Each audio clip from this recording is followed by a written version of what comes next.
Imagine living in a society where your personal desires, your individual interests, and honestly, your entire trajectory in life were completely secondary. Right. Not just occasionally put on the back burner, but fundamentally subordinate to the survival, the reputation, and the honor of your extended family and your local group. It's a huge shift. It is. If you really sit with that for a moment, you realize it changes the very architecture of how you make every single decision in your life. It dictates who you marry, what you do for a living, and even how you handle a minor property dispute with a neighbor. Yeah, absolutely. So welcome to another deep dive. Today we are undertaking a pretty massive analytical mission for you. We are looking at this incredibly rich stack of sociological, geographical, and historical notes drawn from a comprehensive academic exploration of Afghanistan. And it is a critical mission. Yeah. Especially for those of you listening who already follow the geopolitics of the region. We are so conditioned to analyze this part of the world through a very narrow, very immediate lens, the politically charged headlines. Right, the 24-hour news cycle. Exactly. We look at election cycles or troop movements or the rise and fall of specific regimes. But to genuinely understand the mechanics of the region, we have to drop down several layers. We are searching for what the French historian Fernand Braudel called the longue durée. The longue durée, that's the long term, right? Yeah, the long term. We were talking about the deep, enduring cultural bedrock, the realities of material life, the constraints of the physical geography, and the ancient social structures that have persisted for centuries.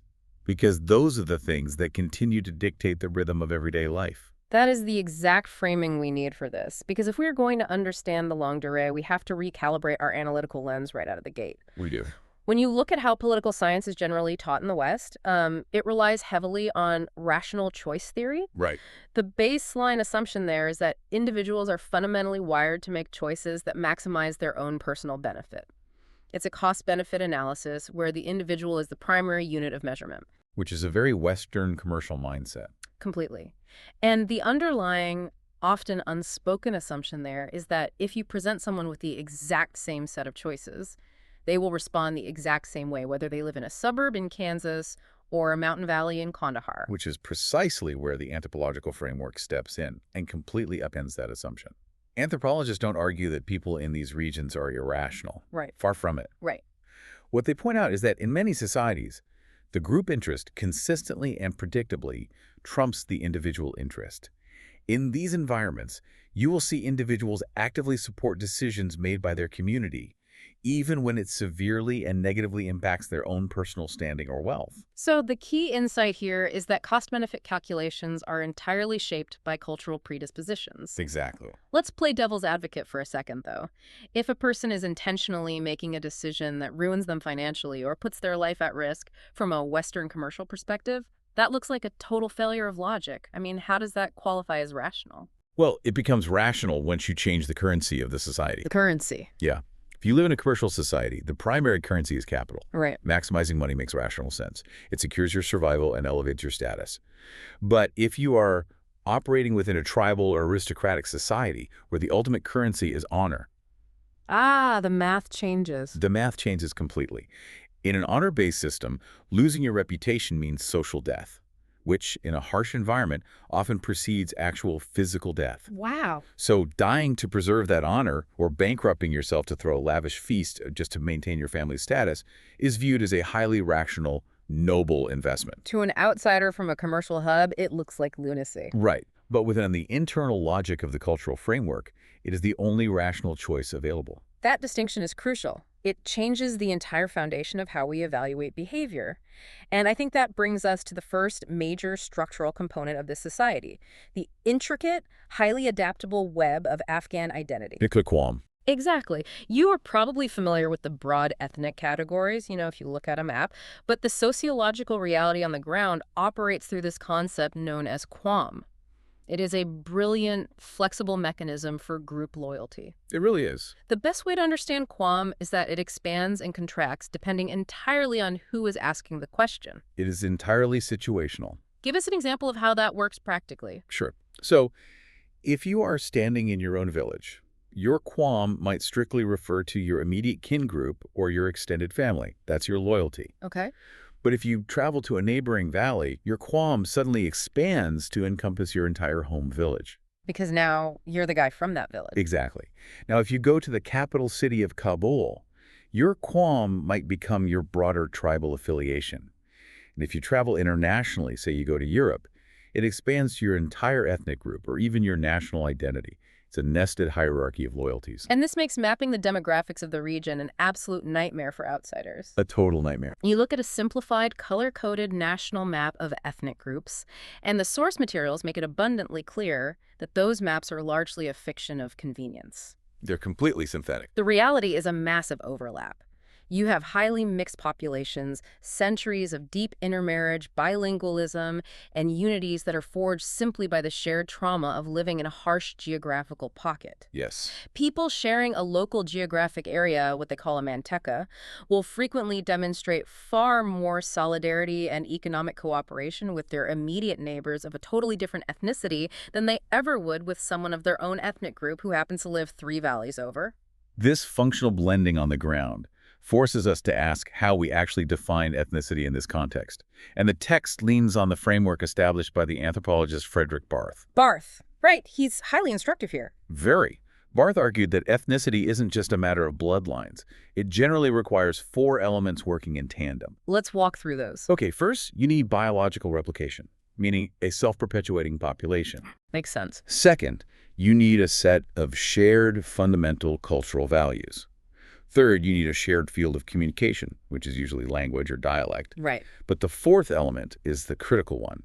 You need self-definition and definition by others. To put that in more conversational terms, Barth is essentially saying that ethnicity is like an exclusive club.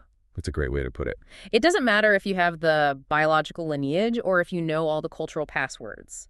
If you don't identify as a member of the club, and crucially, if the bouncer at the door doesn't agree that you are a member of the club, you aren't in. You're not getting in. The practical rule of thumb that emerges from this is beautifully straightforward.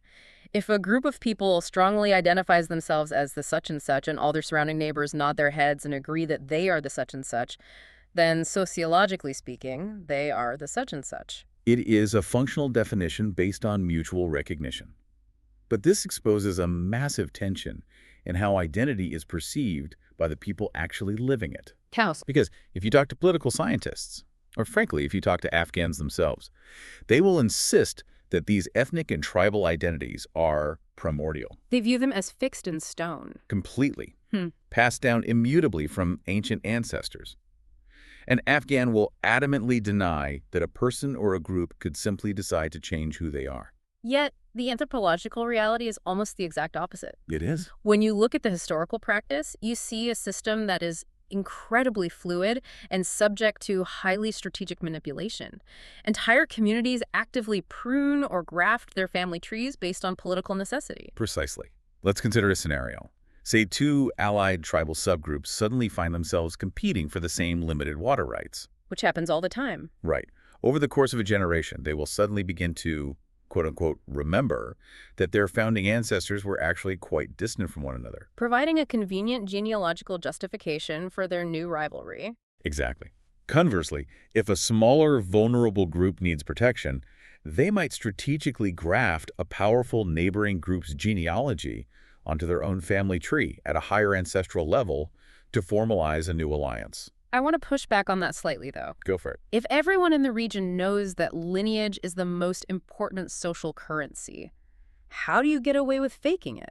I mean, wouldn't your neighbors immediately call you out if you suddenly claimed to be related to the dominant tribe? Oh, they absolutely would. Yeah. Which is why the success of this strategic manipulation relies entirely on a slow, careful curation of public perception. It's not an overnight declaration. No, not at all. The text uses a brilliant analogy here. It says it is like applying a carefully crafted patina to a fake antiquity. Oh, I like that. You age it slowly. You start adopting the dialect. You intermarry at the margins. You adjust your cultural practices. What's fascinating here is how people successfully manipulate their identity. It works best when it induces the least amount of public suspicion over time. So if the social fabrication looks genuine enough, and if challenging it becomes more trouble than it's worth for the neighbors, it eventually solidifies into the new, unquestionable reality. Yes, we have historical records of entire groups converting to different religious sects, fundamentally altering their ethnic boundaries.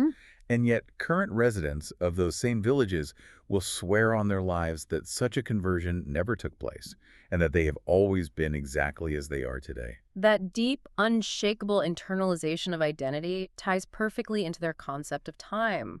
The time horizons we are dealing with here are just staggering. It's truly geological. There is a quote in the sources from Abdul Wali Khan. He was a prominent Pashtun politician in the 1970s. He was being interrogated about his loyalty to the relatively new state of Pakistan.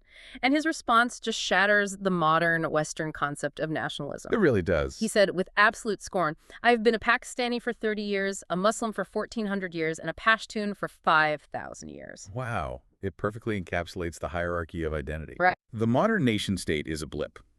It's a temporary administrative inconvenience. The religious identity is a deep, defining era. But the tribal identity is geological. And there is an anecdote in the notes that illustrates this geological memory even more viscerally. Oh, the Mongol Canal story. Yeah. Yes. A researcher was speaking with an illiterate farmer in northern Afghanistan. The farmer was complaining bitterly, with genuine anger, about the destruction of the local irrigation canals. He was cursing the pure infidel Chinggis Khan, angrily calling him an Uzbek, and speaking about the golden age of local agriculture as if he had personally witnessed it and just recently lost it. And the staggering part is that the Mongol invasion under Genghis Khan destroyed those canals in the year 1222. 1222. Yeah. But to this farmer, the emotional wound was completely raw. And to make it even more surreal, an Uzbek man who happened to be standing nearby listening to this rant became furiously offended. Right. He jumped into the conversation to vehemently deny that his ethnic group had any relationship whatsoever to the pagan Mongols.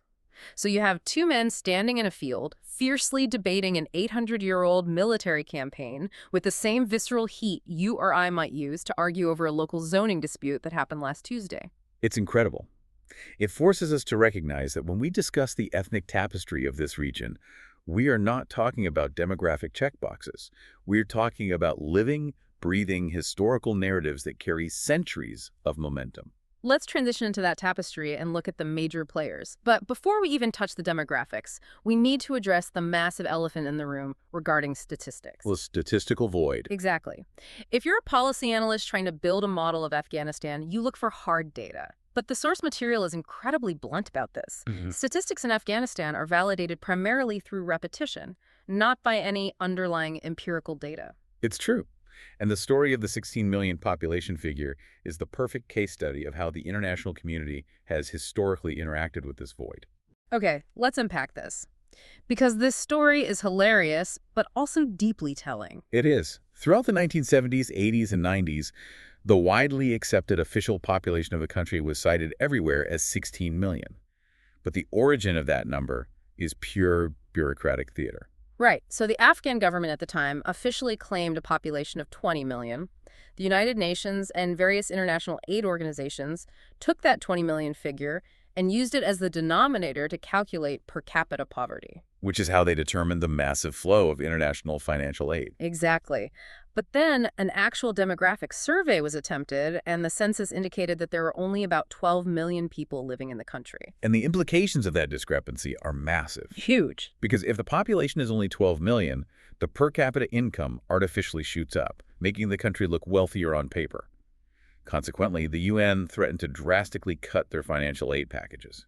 And the Afghan government naturally could not afford a massive reduction in foreign aid. No, of course not. So the solution they arrived at had absolutely nothing to do with demography and everything to do with diplomatic haggling. They literally just split the difference. To split it right down the middle. The government agreed to drop their official claim by 4 million.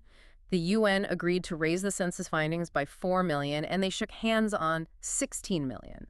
It was a completely fabricated, negotiated compromise. Yet, once it was printed in official reports, it was cited as absolute demographic fact by global policymakers for the next 20 years. It's mind-blowing. So this is why any percentages we discuss regarding ethnic breakdown are rough, functional estimates at best. We are dealing with approximations. Right. So let's look at the largest approximation, the Pashtun population. They make up roughly 40% of the country. Historically, since the mid-18th century, they have been the dominant political and military group. And their social organization is fundamentally tribal, right? Yes, based on strict patrilineal descent, meaning They trace their lineage exclusively through the male line back to a putative common ancestor named Kais. And the Pashtuns are not a monolith.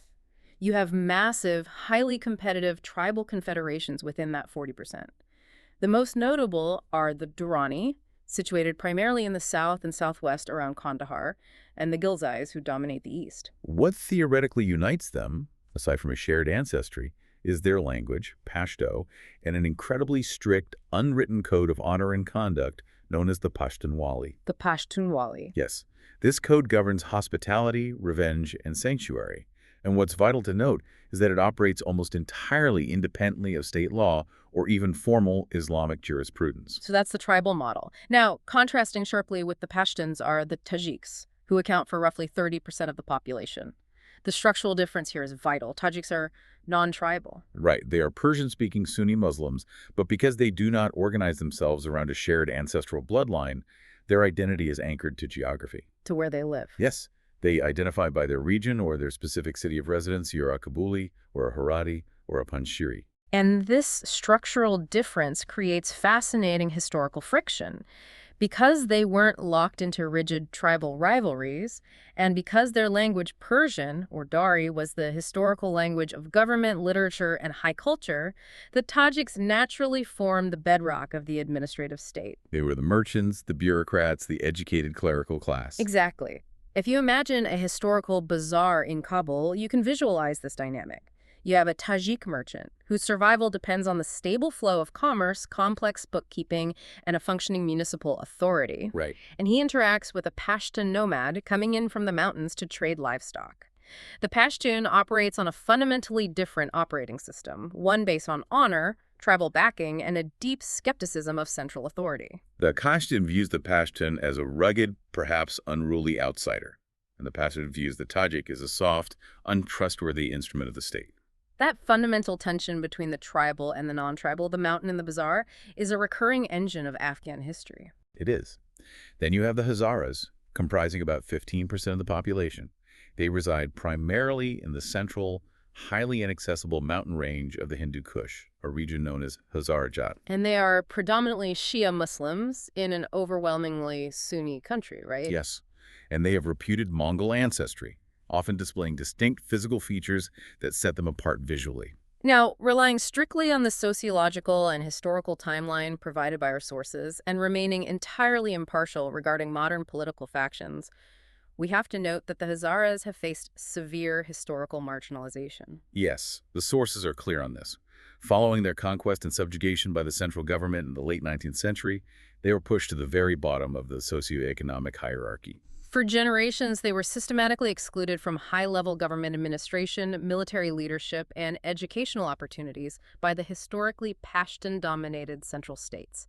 And they were heavily targeted during the conflicts of the late 20th century. However, the sociological data also tracks a significant shift over time. Right.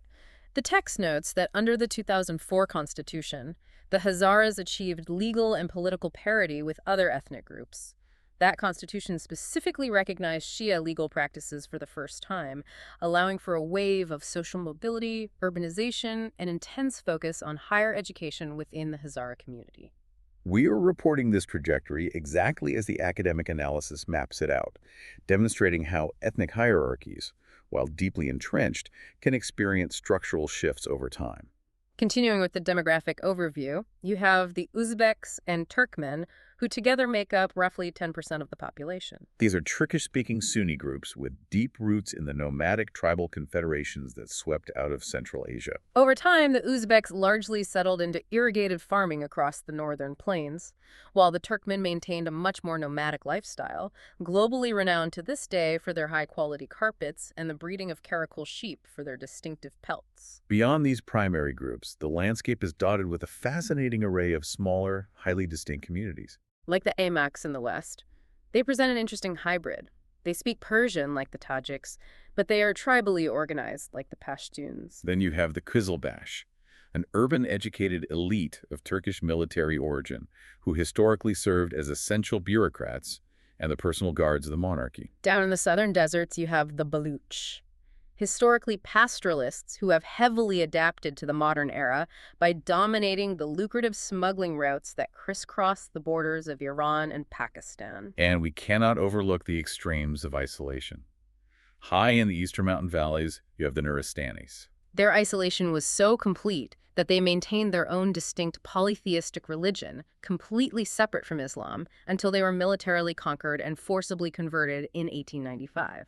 Interestingly, the text notes they possess a remarkably high rate of blondism and light eyes, which local folklore romantically, though perhaps inaccurately, attributes to them being the lost descendants of Alexander the Great's passing armies. That's a great piece of folklore. And finally, at the very edge of the map, in the Wakhan corridor, that narrow strip of land extending out to touch China, you have the Kyrgyz. We are talking about fewer than 1,000 people living as pastoral nomads at extreme oxygen-deprived altitudes. It is quite literally referred to as the roof of the world. This staggering diversity across such unforgiving terrain brings up a vital point about how these groups actually identify one another visually. Let's talk about that. Because of the centuries of overlapping migrations and intermarriage we discussed, physical features and genetics are highly unreliable markers of ethnicity. If an Afghan claims they can spot an Uzbek or a Pashtun from 50 yards away, they usually aren't looking at their facial structure. They are reading the material culture. They are looking at the cultural uniform. They are looking at the specific tying style of a turban, the cut and embroidery of a robe, or the type of hat a man chooses to wear. If you take a Tajik man and put him in Pashtun clothing, and he speaks Pashto, for all practical social interactions in a bazaar, he is treated as a Pashtun. Ethnicity is largely something you put on in the morning. Which is a perfect segue into how this material culture dictates daily survival. This brings us to the concept of the material habitus and architecture. Let's get into it. When we talk about the rural economy, we're talking about roughly 80% of the Afghan population. This massive majority traditionally lives in rural villages, surviving almost entirely through subsistence farming and pastoralism. And to understand the psychology of this existence, the source text introduces a concept from the French anthropologist Pierre Bourdieu called habitus. Habitus. Habitus is a brilliant way of describing the ingrained, everyday, physical patterns of living. It encompasses the way houses are built, the way space is organized, the tools used, and the daily physical routines. For the people living inside it, this habitus is so deeply taken for granted that it is effectively invisible. It is just the way the world is.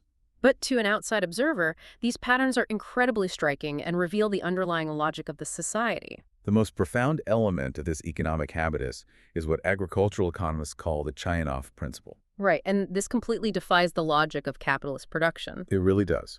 The principle observes that given the choice between producing a massive surplus to sell at a market or simply working fewer hours, a true subsistence farmer will almost always choose to work less. Once they have harvested enough grain and secured enough livestock to guarantee their family's survival for the upcoming winter, they stop. They do not view maximizing cash income as the ultimate goal of their labor. But wait, if you have the land and the capability to grow a surplus, why wouldn't you? Wouldn't you want to sell that extra wheat, accumulate cash, and build a more comfortable life with a buffer against future disasters? In a society with stable banks, refrigeration, and a reliable supply chain, yes. But you have to understand the grueling physical reality of this habitus.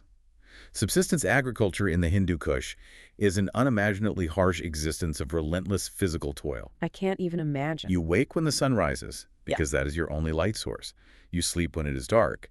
Every single task, plowing, sowing, harvesting, threshing, is done entirely with human muscle and animal labor. There are no tractors. So the physical cost of producing a surplus is agonizingly high. Furthermore, in a system without stable currency or safe places to store cash, hoarding paper money is risky. The rationality of stopping the back-breaking work once your immediate biological needs are met makes perfect sense. And this self-contained, localized system has a massive, often overlooked geopolitical consequence.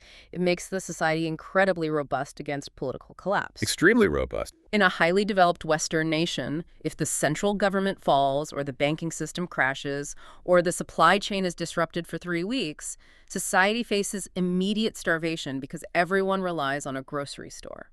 But in rural Afghanistan, they aren't relying on complex external supply chains. If the government in Kabul completely evaporates, the rural village still diverts the stream, mills its own grain, and bakes its own bread. The state is almost irrelevant to their daily survival. The settlement patterns reflecting the survival strategy fall into three main categories. You have the rural farming villages, which are divided between abbey lands that rely on intricate, managed irrigation systems, and laumi, which are riskier, rain-fed agricultural plots. And then you have the nomadic encampments. Yes, we're talking about over 1 million people living in mobile structures, primarily black goat hair tents in the south and east, or felt yurts in the north, migrating massive distances seasonally between summer pastures in the mountains and winter pastures in the plains. Finally, you have the towns, which serve primarily as administrative hubs and, crucially, as the centers of trade on weekly bazaar days when the surrounding countryside swarms in to barter. But the defining visual element of this material habitus, the thing that immediately strikes any outsider, is the domestic architecture. The koala. Yes. The text goes into deep detail on the koala, which translates to fortress house. The diagrams provided in the source material are fascinating because they show that whether you are looking at the high-prestige complex of a wealthy rural landowner or just a standard multifamily farm village, the architecture is inherently paranoid. It is aggressively defensive. It is the architecture of self-reliance taken to its physical extreme. Picture walking up to one of these structures. You are confronted by a massive, square or rectangular compound. The outside walls are constructed of thick, sun-dried mud known as pasa. But these aren't garden walls. No, they are 3 to 4 meters high. That is 10 to 13 feet of solid, impenetrable earth. At the four corners of the compound, you have actual elevated defensive watchtowers. And there are no exterior windows on the ground floor. None. Once you pass through the heavy wooden main gate, all the living spaces, the animal pens, and the grain stores face inward toward an enclosed central courtyard. From the outside, you see absolutely nothing of domestic life. You just see a fortress. And what's crucial to understand is that they aren't necessarily building these to fight off invading imperial armies. A mud wall won't stop modern artillery. Right. These fortresses are built to protect against highly localized, deeply intimate disputes. Exactly. In a subsistence economy, wealth isn't abstract. It is entirely tangible, tied directly to land and water rights. Let's say you have a neighbor who decides to plow just one extra furrow into your land each spring, subtly moving the property marker a few inches. It seems minor. But over a decade, they can steal a significant portion of your arable land, which directly impacts your ability to feed your family. In an environment without a reliable police force or a trusted local judiciary, people will absolutely kill over these property boundaries. When your neighbor is your greatest existential threat, your home must literally function as your castle. This highlights a profound disconnect between the local economic reality and how outsiders perceive them. The source text provides a brilliant anecdote that illustrates this. The tea glasses. Yeah. The author was traveling through a remote mountainous region alongside a nomad trader. The author, an educated Westerner, looks at these villagers living in mud houses, wearing homespun clothes, and assumes they are desperately, pitifully poor because they possess absolutely no cash money. But the nomad trader laughs and corrects him, pointing to the massive flocks of healthy livestock grazing on the hills. The trader understands the currency of the realm. He had traveled from a city where he purchased a set of durable, unbreakable tea glasses for 100 Afghanis. He takes these glasses up into the remote village and barters the entire set for a single goat. And from the villager's perspective, this is a phenomenal deal.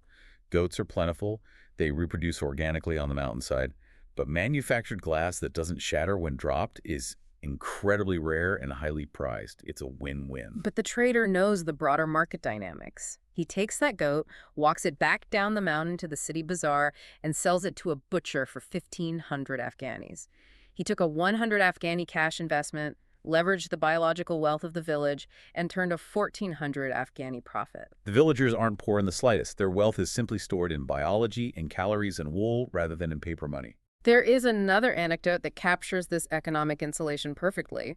The author is speaking with a nomadic shepherd and, applying Western economic logic, suggests that perhaps the central government should implement price supports for sheep, similar to how Western governments subsidize dairy farmers when prices crash. The shepherd looks at him, totally bewildered by the concept, and delivers this wonderfully witty, pragmatic retort. Here, when the price of sheep gets too low, we eat them. It is such a pure distillation of their worldview. It demonstrates a complete, unbothered insulation from the anxieties of a cash-dependent market economy. A stock market crash in New York or London does not change the nutritional value of a sheep in the Hindu Kush. That insulation from external economic pressures is mirrored almost exactly by their insulation from external cultural and ideological pressures. This brings us to a massive component of their society, Islam, as an encompassing way of life. Demographically, the country is roughly 85% Sunni Muslim, with the remaining 15% largely comprising Shia and Ismaili communities. But the way Islam functions in this society is profoundly different from modern Western conceptions of religion, and even different from how it functions in much of the modern Middle East. To grasp this, we have to look at the broader historical picture. Hmm. In the modern West, our entire cognitive framework is deeply conditioned by the Enlightenment and the separation of church and state. Religion is viewed as a private, compartmentalized sphere of life. Exactly. Even when you look at other parts of the Islamic world, the 20th century saw the rise of post-colonial movements that transformed Islam into a distinct modern political ideology, a specific platform to be debated, voted on, or fought over. But the anthropological text argues that Afghanistan represents a much older, more integrated form of Islamic society. The author draws a direct comparison to medieval Europe. If we connect this to the bigger picture, in 12th century France or England, religion wasn't an issue that you debated.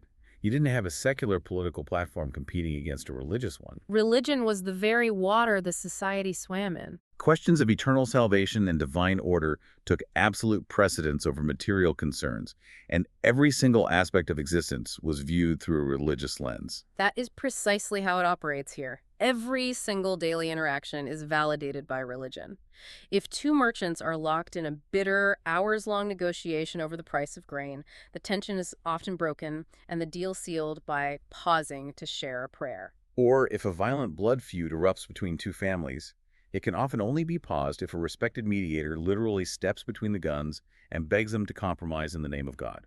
Because within that cultural framework, refusing a plea made in the name of God brings unimaginable social and spiritual shame. This fundamental integration completely changes how we should interpret their political documents. When the 2004 Constitution was drafted and the nation was officially named the Islamic Republic of Afghanistan, a lot of Western observers viewed that title as a prescriptive political agenda. A signal that a specific, rigid religious ideology was being forcefully imposed from the top down. But the text argues that this interpretation misses the mark entirely. To the Afghans, calling it an Islamic Republic was merely descriptive. It was like calling the sky blue. To them, it simply meant a government composed of good Muslims governing a society of good Muslims. The concept of artificially separating the administration of justice and government from the moral framework of religion is practically inconceivable to the vast majority of the population because the two are intrinsically molecularly fused in daily life. And this fusion generates an incredible, almost staggering level of supreme confidence among Afghans regarding the purity of their faith. They possess an unshakable foundational belief that they are inherently the best, most natural-born Muslims on the planet. By default, they view all foreigners, especially non-Muslims, as spiritually and morally inferior. But what is fascinating is how enthusiastically they mock their own Muslim neighbors. It's true. They possess a deep-seated cultural superiority complex. They traditionally view Iranians as heretics who speak Persian with a strange, effete accent. And they view Pakistanis with deep suspicion, often characterizing them as suspect, recent converts from Hinduism who lack the deep martial purity of the Afghan faith. But the most revealing interaction is how they handle outsiders who attempt to correct their religious practices. Right. During the various conflicts, when highly strict Orthodox Arab Salafists arrived in the region, claiming to bring a purer, more rigorous vision of Islam straight from the Arabian heartland, you might expect the Afghans to defer to them as religious authorities. Instead, the Afghans largely ignored them and often found them deeply annoying. Because the internal Afghan logic is a closed, flawless loop. We are the greatest, bravest, most devout Muslims in the world. Therefore, whatever practices we do are, by definition, purely Islamic. So they confidently and unashamedly continue their deeply localized, almost mystical practices. You'll see Afghans tying swatches of brightly colored cloth to the branches of sacred trees to grant wishes. They make arduous pilgrimages to the tombs of local saints to cure illnesses or pray for fertility. They use blue beads and magical charms to protect their prized livestock from the evil eye. To a strict Arab Salafi, these practices are horrifying, unacceptable innovations bordering on paganism. But if a Salafi tries to correct an Afghan elder, the elder will essentially dismiss them. Their attitude is, I am an Afghan, I do this, therefore it is Islamic. They cede religious and cultural precedence to absolutely no one. That intense localism, that insularity, and that profound self-reliance are not just cultural attitudes. They are the direct psychological outcome of the physical environment. This leads us directly into the geography of destiny and the broader concept of Turko-Persia. The defining physical feature, the geographical tyrant of Afghanistan, is the massive Hindu Kush mountain range. These mountains dictate absolutely everything. They dictate where the rain falls, where the crops can grow, and they enforce an extreme level of isolation between valleys. The impact of these mountains on the hydrology of the country is one of the most mind-blowing facts in the entire source text. I found this amazing.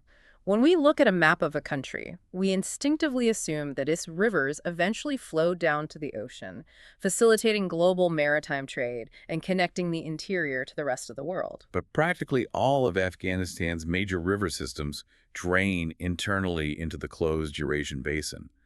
They never reach the sea. They crash down from the high glaciers and are either completely siphoned off for complex irrigation networks, or they sluggishly empty into landlocked deserts, salt flats, and marshes.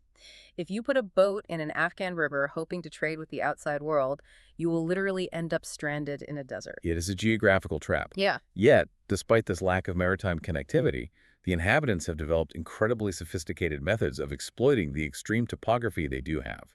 The text describes the agricultural system as a vertical archipelago. Because the mountain ranges are so massive and abrupt, the climate is determined far more by altitude than by latitude. You can experience vastly different biomes within a very short distance. You can start your day in the freezing, snow-choked streets of Kabul, drive down through a steep, winding gorge, and within a few hours arrive in Jalalabad, where the climate is subtropical and farmers are harvesting fresh citrus oranges and sugarcane. They utilize this extreme verticality to cultivate a staggering variety of crops and to migrate their massive herds of livestock to different altitudes depending on the shifting seasons. And out of this incredibly rugged, fractured terrain emerge four ancient, highly resilient regional building blocks. These specific regional hubs have survived the rise and fall of countless empires, kingdoms, and republics. First, in the west, you have Herat, sitting in a fertile valley and heavily influenced by the language, architecture, and culture of the neighboring Iranian plateau. Second, in the south, you have Kandahar, situated on the edge of the desert, which serves as the historical center of gravity for the Durrani Pashtun Confederation. Third, in the north, you have Balkh, or modern Mazar-i-Sharif, sitting on the vast plains that roll outward into Central Asia, deeply infused with Turkic and Uzbek influences. And fourth, in the east, you have Kabul, nestled in a high mountain basin, the high-density, highly diverse, and endlessly contested political center. The anthropological text also keenly notes a fifth region, describing it beautifully as a phantom limb. This is the city of Peshawar and its surrounding valleys. Historically, Peshawar was the vital winter capital of the early Afghan empires.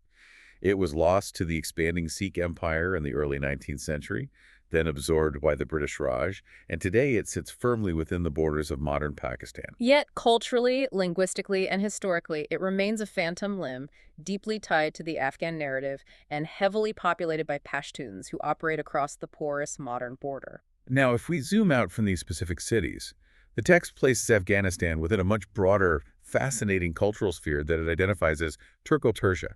It is an immense geographical area stretching from the borders of Anatolia in modern Turkey, all the way across the Iranian plateau, and down to the Indus River in South Asia. In modern Western geography, we chop this area up into the Middle East, Central Asia, and South Asia. But culturally and historically, this vast region shares a deep, unified bedrock. It was largely synthesized by the administrative and literary influence of the Persian language, overlaid with the military and migratory impact of successive waves of Turkish dynasties. And the ultimate undeniable proof of this shared cultural bedrock, a practice that transcends modern borders, ethnic divisions, and even religious orthodoxies, is the celebration of Nowruz. Nowruz is the ancient pre-Islamic New Year festival celebrated on the spring equinox. It is a festival of renewal, agriculture, and light. It is so deeply ingrained in the DNA of Turko-Persia that even when the most extreme, puritanical religious regimes have seized power in the region and attempted to ban it as an un-Islamic pagan ritual, they have completely failed. The people simply refuse to stop celebrating it. It is an immovable cultural anchor. This brings us to the great paradox of Afghanistan's geography.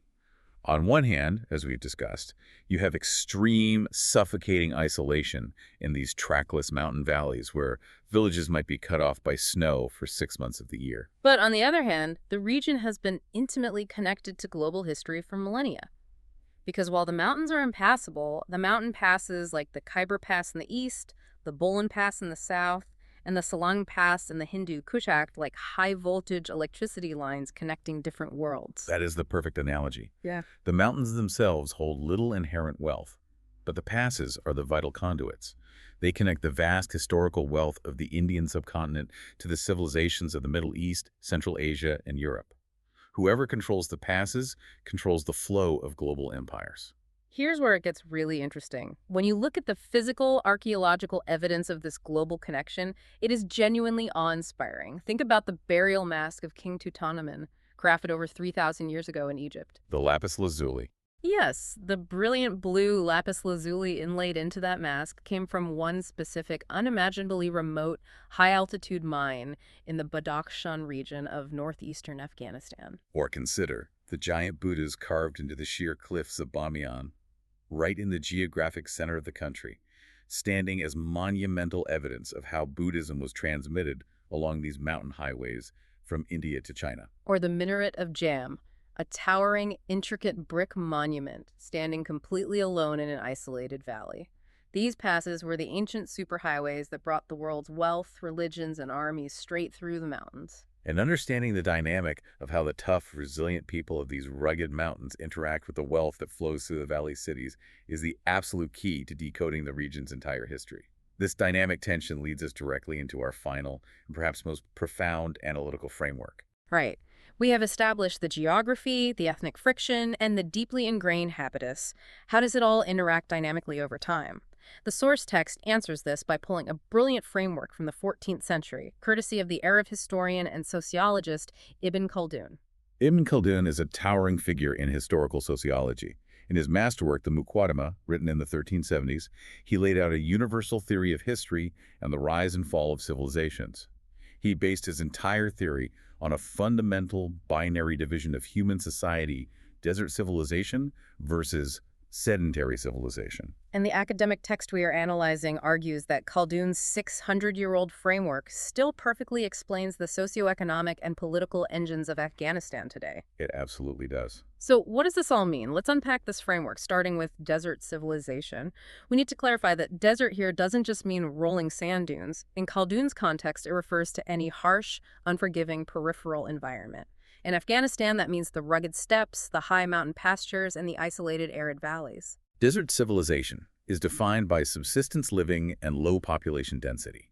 Because everyone in the community is essentially engaged in the same grueling, necessary labor to survive, there is a fierce, almost radical sense of equality among the men. As we discussed earlier, wealth is tangible, measured in flocks of sheep or horses, not abstract money. And psychologically, the defining characteristic of a desert civilization is a concept Khaldun called asabiya. Asabiya roughly translates to intense, unbreakable group solidarity. In a harsh environment where state institutions like police or courts simply do not exist, you rely entirely on your kin group for your physical survival and for the administration of justice. If someone in your kin group is murdered, the entire group shares the absolute obligation to seek blood revenge. If your group is attacked, you stand and fight, because the shame of fleeing and abandoning your bloodline is literally considered a fate worse than physical death. This creates a terrifyingly effective, unified military force out of ordinary herdsmen. But Khaldun was brilliant because he also pointed out the fatal structural flaw of this society. Because they value this radical equality so fiercely, they absolutely despise being ruled by one of their own. Any leader who rises up and tries to consolidate power is instantly and constantly undermined by jealous rivals within his own extended family. The Pashtuns actually have a specific vocabulary word for this exact phenomenon, tarbarwali, which translates to the bitter, destructive rivalry of agnatic cousins. A tribal chief in this environment doesn't have the institutional power to command obedience. He only has the power to persuade his equals. It makes them incredible fighters, but terrible state builders. Now, contrast that entirely with Khaldun's concept of sedentary civilization. This is the world of the wealthy capital cities, the bustling bazaars, and the heavily irrigated, fertile river valleys. Sedentary society is based on agricultural surplus, luxury, and most importantly, a complex division of labor. Here, wealth is measured in cold, hard cash and accumulated capital. To really illustrate the power of this division of labor, the text brings in Adam Smith, writing centuries after Khaldun. Smith made the famous observation that in a complex, sedentary city, even the poorest European peasant is better accommodated than an African king who wields absolute power over a simpler society. Why? Because the peasant's daily life is supported by the invisible, highly specialized cooperation of thousands of strangers. The person who grew the wheat doesn't mill it, the miller doesn't bake it, the baker doesn't tailor the clothes. The city relies on money and specialization, not blood kinship, to get things done. Which means that in a sedentary civilization, Khaldun's asabiya, that intense group solidarity, is incredibly weak.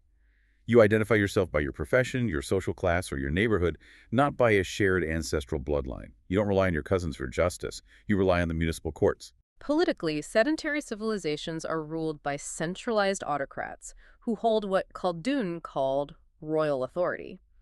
These rulers collect heavy taxes, accumulate vast treasuries, and crucially, they do not rely on their own passive citizens to fight their wars.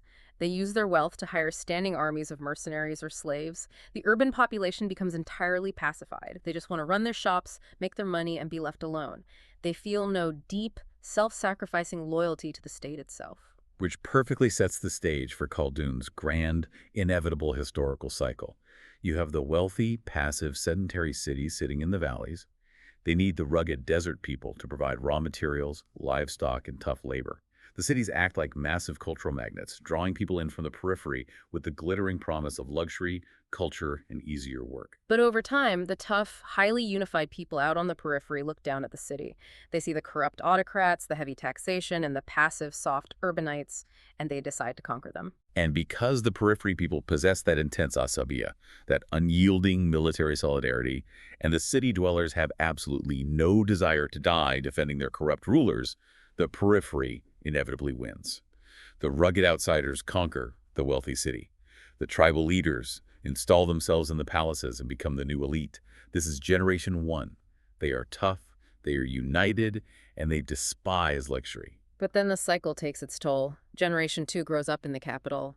They remember the harsh stories of the mountains from their fathers, but they enjoy the silk robes, the poetry, and the complex cuisine of the city. By generation 3, the descendants of the conquerors have completely internalized the sedentary habitus. They are completely soft, they rely on mercenaries to fight for them, they tax the peasants heavily to fund their luxuries, and they have entirely lost the asabiya that brought them to power.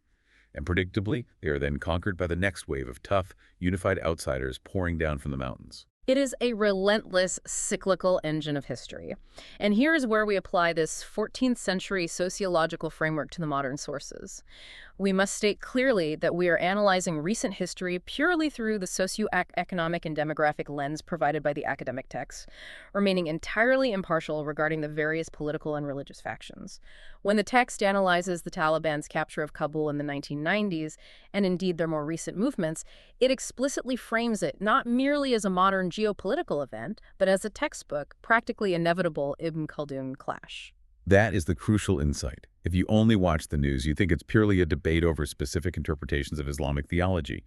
But beneath that rhetoric, it was fundamentally the puritanical, rugged rural periphery, a group steeped in the harsh, uncompromising realities of desert civilization, looking at the luxury-loving, cosmopolitan, internationally funded urban center of Kabul and despising it for its perceived decadence and corruption. And the mirror image is equally true. The educated urbanites of Kabul looked at the rural conquerors pouring out of the mountains with absolute contempt. They viewed them as backward, uneducated barbarians who had absolutely no understanding of how to manage a complex, globally connected macroeconomic society. It is the exact same rural-urban divide, the exact same cycle of the fiercely solid periphery disrupting the wealthy passive center that Ibn Khaldun described 600 years ago.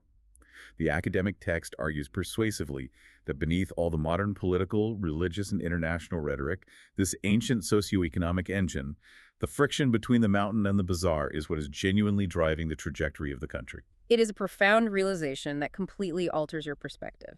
This has been a massive, deeply layered journey.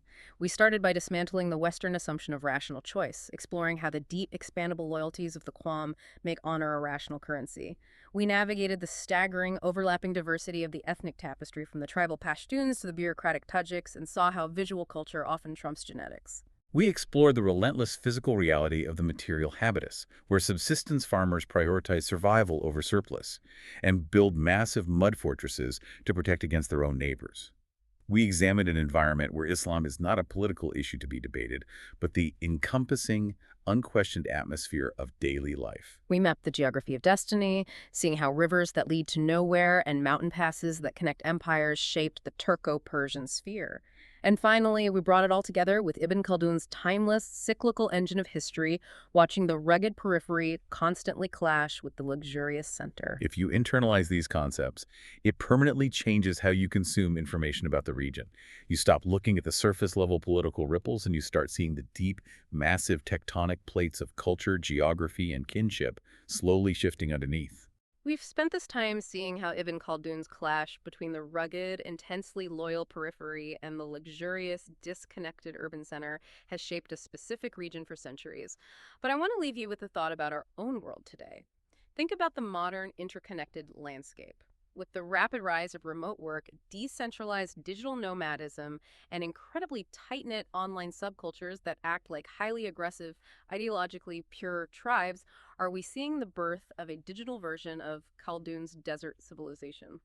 Are these fiercely loyal, uncompromising internet communities the new periphery, possessing a digital asabiya, poised to constantly disrupt, conquer, and replace the wealthy, sluggish, sedentary legacy institutions of the mainstream world?